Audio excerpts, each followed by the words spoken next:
Hai guys, balik lagi sama Enkun di sini. Fancy botak bisa merapat karena di video kali ini kita membahas lanjutan cerita One Punch Man setelah Garo yang secara mengejutkan telah dirasuki oleh God. Dan kali ini pertempurannya melawan Saitama akan kembali berlanjut. Lebih tepatnya kita akan mereview One Punch Man versi Murata chapter 165 yang bersumber dari website Reddit OPM atau forum Reddit. Buat kalian yang belum lihat review chapter sebelumnya bisa klik link di deskripsi atau bisa juga klik link di pojokan atas video ini ya. Dan buat kamu yang cuma ngikutin animenya atau tidak mau kena spoiler, Enkun sarankan mending stop videonya aja dari sekarang. Nah, di chapter 165 ini, Garo berhasil mendapatkan kekuatan dari God, dan dia kembali bertarung sengit melawan Saitama. Efek pertarungan kali ini bahkan jauh lebih besar daripada sebelumnya. Penasaran? Oke, langsung aja kita bahas. Let's go!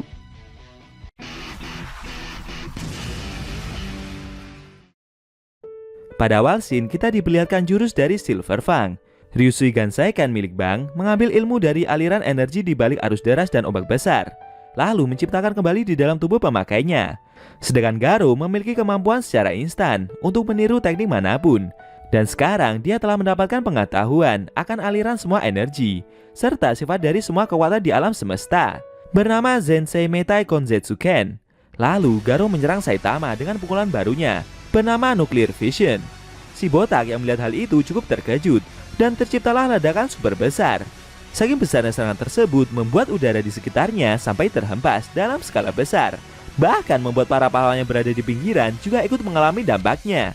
Kapal kontainer yang sebelumnya berada di permukaan kota Z yang hancur itu juga merasakan getaran seperti gempa dari efek pertempuran tersebut. Salah satu awak yang merasakan getaran itu melihat sistem deteksi kapal dan menginformasikan jika peringatan darurat telah aktif. Bapak nakoda kapal terkejut dan berkeringat karena peringatan dari kapal itu telah mengindikasikan jika getaran barusan disebabkan oleh serangan nuklir. Benar saja, serangan dari pukulan yang Garo lancarkan tadi mengeluarkan beberapa bola ledakan raksasa seperti besarnya suara ledakan nuklir. Dari balik tebing tidak jauh dari area pertempuran ada Psychos yang juga terkejut dengan apa yang terjadi. Dia merasa jika bola-bola besar tersebut begitu mirip dengan bola energi milik Homeless Emperor, tapi kali ini dengan ukuran yang jauh lebih besar. Lalu bola-bola raksasa itu meledak, menghembuskan udara super kencang di sekitarnya, dan menghasilkan asap-asap super besar ke udara. Para pahlawan yang berkumpul juga terkejut dengan ledakan asap tersebut. Mereka penasaran, apa yang sebenarnya sedang bertarung di sana? Genos yang melihat hal itu merasa jika sepertinya itu semua ada kaitannya dengan Saitama Sensei. Dari balik asap tersebut ada Saitama yang terkejut dan kesusahan, karena pukulan yang Garo lancarkan barusan telah membuat kostum pahlawannya rusak. Garo yang berada di hadapannya bertanya, kenapa si botak hanya peduli soal bajunya saja? Dia juga mengaku kalau sudah melihat semua gerakan yang Saitama tunjukkan dalam pertempuran mereka selama ini. Saitama yang mendengar pendapat itu merasa sebal. Menurutnya Garo berbicara seperti penjahat yang mau dikalahkan saja. Pemburu pahlawan itu memberitahu jika sekarang dia akan dapat melakukan apapun. Garo menjelaskan kalau dalam ilmu bela diri ada teknik rahasia bernama Sakkei, yaitu suatu teknik yang meminjam kekuatan alam dengan meniru gerakan makhluk hidup lain. Tapi bagi Garo, dia menyebut hal itu dengan sebutan mode. Lalu pemburu pahlawan itu mencontohkan jurus yang dia jelaskan barusan dan mengambil kuda-kuda untuk melancarkan mode pukulannya. Namun secara mengejutkan wajah Garo berubah seperti Saitama. Ternyata dia mencoba meniru jurus yang si buta keluarkan sebelumnya. Saitama yang melihat hal itu terkejut dan kebingungan. Secara tak terduga, Garo malah melancarkan pukulan normal beruntun dua tangan. Si botak tidak tinggal diam. Dia mencoba membalas serangan tersebut dengan pukulan normal beruntun dua tangannya pula. Kemampuan, kecepatan, dan daya serang yang mereka keluarkan sama persis. Saking besarnya pukulan tersebut menciptakan udara yang berhembus kencang di sekitarnya. Tidak lama kemudian, Saitama dan Garo sama-sama berhasil mendarkan pukulan, membuat mereka berdua terhempas dan terjatuh ke dalam dasar lautan. Namun dengan sigap, Saitama dan Garo segera bangkit dan melompat menuju permukaan. Garo yang masih terbang di udara itu tertawa. Dia bertanya kepada si botak, apakah ini pertama kalinya ada seseorang yang setara dengan dirinya yang mampu bertukar pukulan seperti barusan? Menurut Garo, dengan kejadian tersebut membuat si botak seperti tidak bisa berkata apa-apa lagi.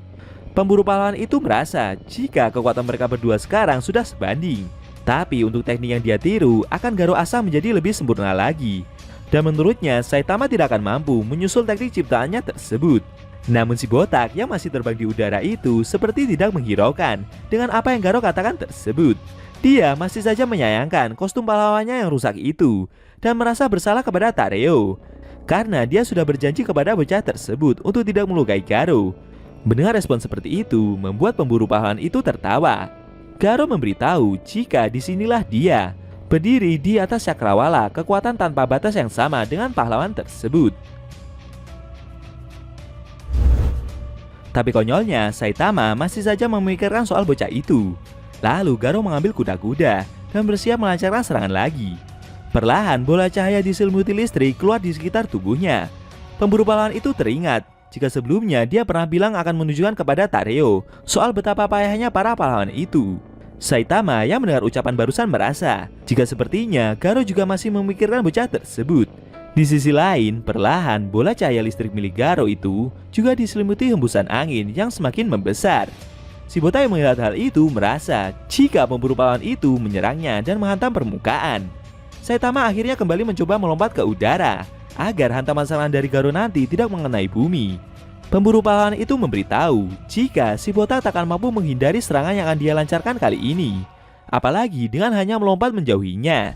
Lalu Garo menembakkan sinar cahayanya bernama Gamma Ray Burst dalam skala besar. Jurus dari Garo itu bisa disebut sebagai pancaran sinar gamma.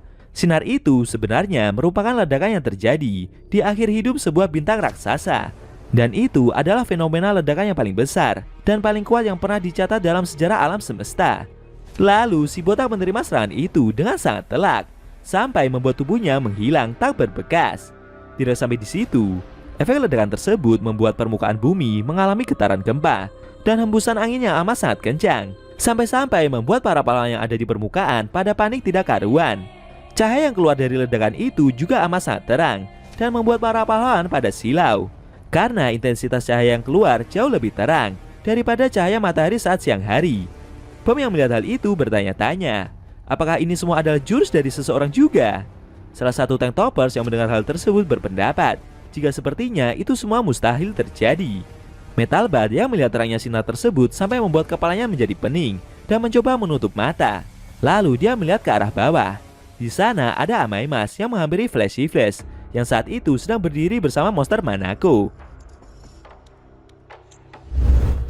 Sambil menunjukkan ekspresi emosinya tersebut, dia bertanya kepada pahlawan kelas S itu, kenapa ada seekor monster yang mengikuti pahlawan berponi tersebut?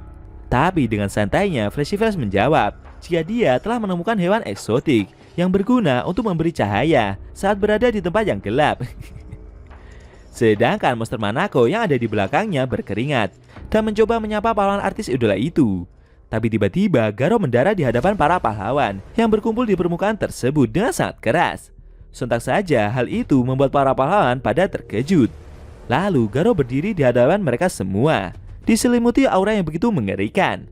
Pada saat itu semua pahlawan yang ada tahu benar kalau sumber dari ledakan raksasa barusan adalah monster yang ada di hadapan mereka sekarang. Sedangkan Bang menyadari jika itu adalah Garo. Para pahlawan masih pada ketakutan. Tektomaster terkejut dengan wujud monster tersebut.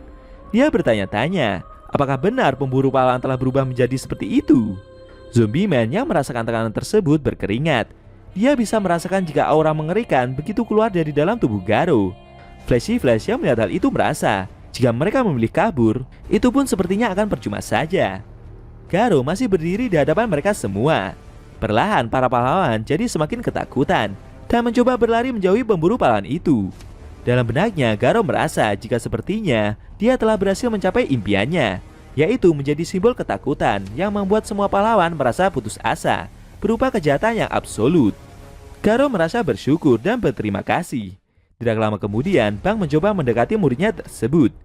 Dia bertanya, apakah monster itu adalah Garo? Pemburu pahlawan itu tidak menyangka jika kakek tua tersebut masih dapat bertahan. Bang bertanya, apa yang sebenarnya sedang terjadi? Sampai-sampai membuat wujud muridnya telah berubah menjadi seperti itu. Karena di pertempuran sebelumnya, Bang sudah merasakan kalau Garo telah sadar kembali. Dia juga mendengar kalau muridnya itu mengucapkan terima kasih. Bang penasaran, apakah ada monster yang melakukan sesuatu kepada muridnya tersebut? Garo tidak membenarkan pendapat gurunya itu, karena menurutnya dia selalu tersadar dalam situasi apapun. Sebelumnya saat God mencoba membujuk Garo agar mau menjadi bonekanya dengan berpenampilan menjadi Silver Fang, dia malah menolak dan menampik tangan yang God ulurkan. Menurut Garo, gurunya tidak akan mungkin bersikap lembek, seperti apa yang telah Gat katakan. Tapi karena Garo telah bersentuhan dengan makhluk celestial itu, membuat tubuhnya seperti menerima kekuatan yang amat sangat besar. Garo mencoba untuk bergerak dan melawan kekuatan yang menyerangnya. Dia merasa jika makhluk yang ada di hadapannya ini adalah seekor monster juga.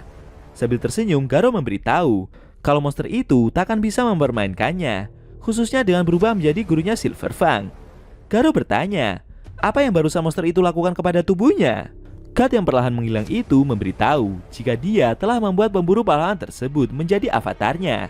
Menurutnya, Garo harusnya juga tahu sendiri apa yang akan dia lakukan dengan kekuatan besar itu. Dan akhirnya, Gat menghilang tak berbekas. Saat proses menerima kekuatan tersebut, Garo sebenarnya hampir kehilangan kesadaran karena aliran kekuatan yang sangat besar yang menjalar ke seluruh tubuhnya. Garo yang masih berdiri di hadapan Silverfang itu berkata, jika dulu gurunya telah mengajarkan sesuatu, bagaimana cara merasakan aliran energi dan menjadi satu. Itulah kekuatan aliran air. Garo mengaku jika dia telah menjadi satu dengan aliran tersebut dan berhasil mengendalikannya. Dia sangat berterima kasih dengan apa yang terjadi. Dan itulah sebabnya kenapa Garo juga berhasil mencegah dirinya tidak diubah menjadi boneka oleh Gat. Sambil berjalan maju, pemburu pahlawan itu bertekad. Mulai sekarang, semua yang Garo lakukan adalah atas dasar keinginannya sendiri. Bang yang melihat muridnya berjalan menghampiri para pahlawan dengan aura mengerikannya itu bertanya, apa yang Garo mau lakukan setelah ini?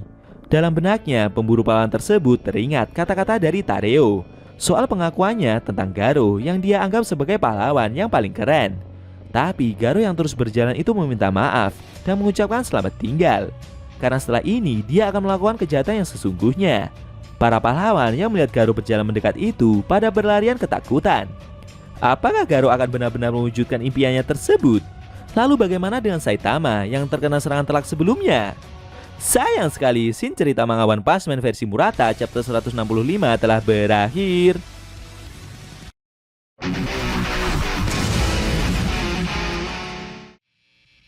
Nah, itu tadi review manga One Punch Man versi Murata chapter 165 yang intinya memperlihatkan Garo yang berjalan menghampiri para pahlawan yang pada ketakutan. Setelah ini, pemburu pahlawan tersebut akan benar-benar mewujudkan impiannya. Selain itu, Saitama ada di mana ya? Masa udah kalah abis menerima serangan telak dari Garo tadi? Bagaimana menurut kamu? Jangan lupa tinggalkan komentar kalian ya. Kalau mau nonton review sebelum atau selanjutnya, bisa klik link di deskripsi. Linknya udah Mimin taruh di sana kok. Buat kalian yang punya Instagram atau TikTok, jangan lupa follow sosmed Mimin juga guys. Oke? Tekan like kalau suka sama video ini dan dislike kalau nggak suka. Jika ada kata-kata dari Enku yang kurang pas, Enku mohon maaf dan sampai bertemu di video review manga One Punch Man versi Murata selanjutnya.